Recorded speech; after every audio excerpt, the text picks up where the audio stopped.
Hello, my name is Christina, and I'll be focusing on Part 3, Helping Your Child Become a Better Reader. My essential question is, what are the essential parts of breaking the reading code, and how can these be enforced through education? All children can be taught to read. The book begins by giving examples of a child who is struggling in reading. The teacher simply changes the way they're teaching the child, and the child all of a sudden enjoys reading and becomes a lot better at it. The principles to guide reading instruction are 1. To develop a life perspective plan. What works for one student may not work for all. And 2. Remediate the phonologic weaknesses and access the higher level thinking and reasoning strengths. Accommodation is key.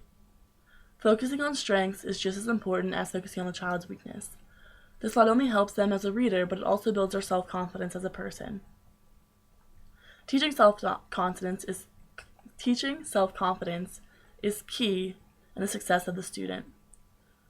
Support from everybody, including teachers, parents, guardians, or anybody involved with the student, is important in aiding in the student's success. The first section discusses helping your child break the reading code. There are 2 parts of the reading puzzle. Part 1 is sound advice.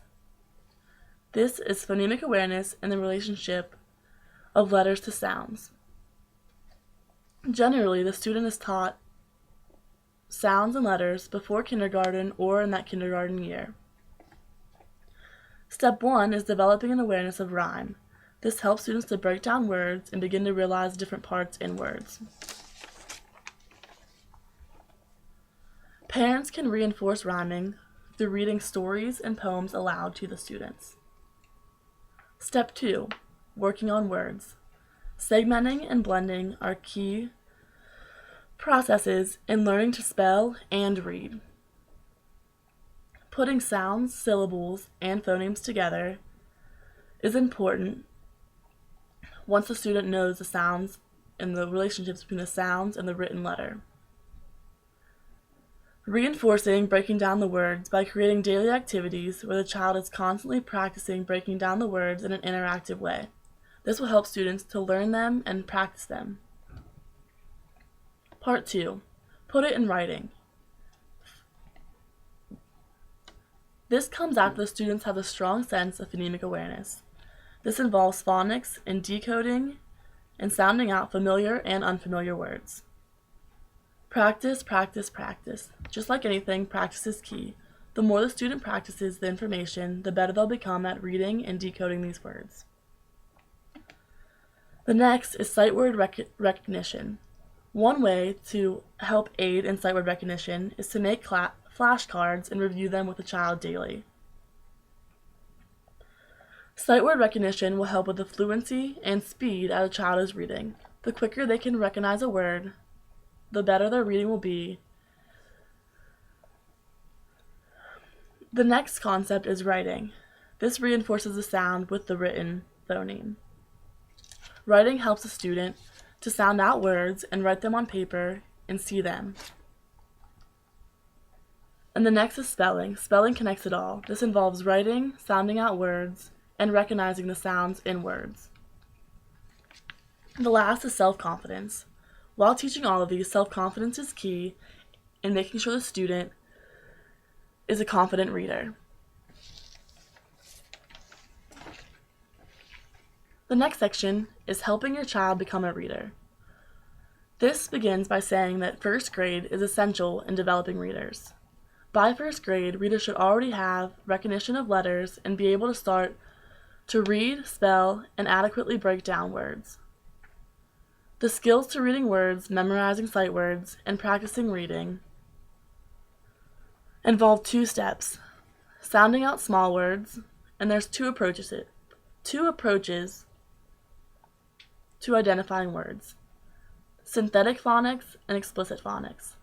Synthetic phonics involves blending to recognize words. Explicit phonics is whenever the children is left to figure out the word by themselves. Number 2 is taking apart bigger words. These involve the same things, just with more words and more sounds to blend together. Helping the child at school involves setting aside 150 minutes solely to reading and language arts teaching a day.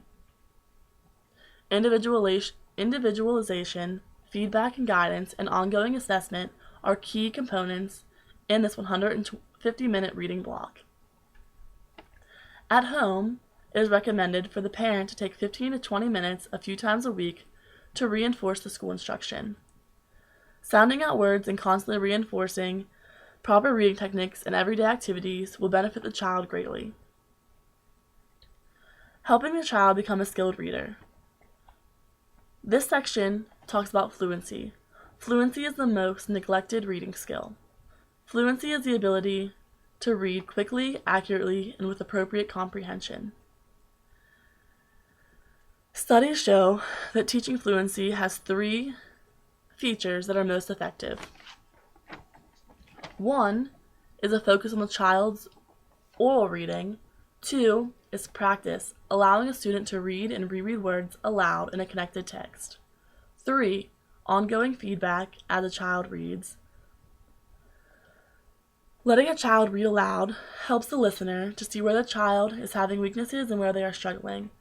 Having a child read silently doesn't let the student recognize their fluency and read appropriately out loud.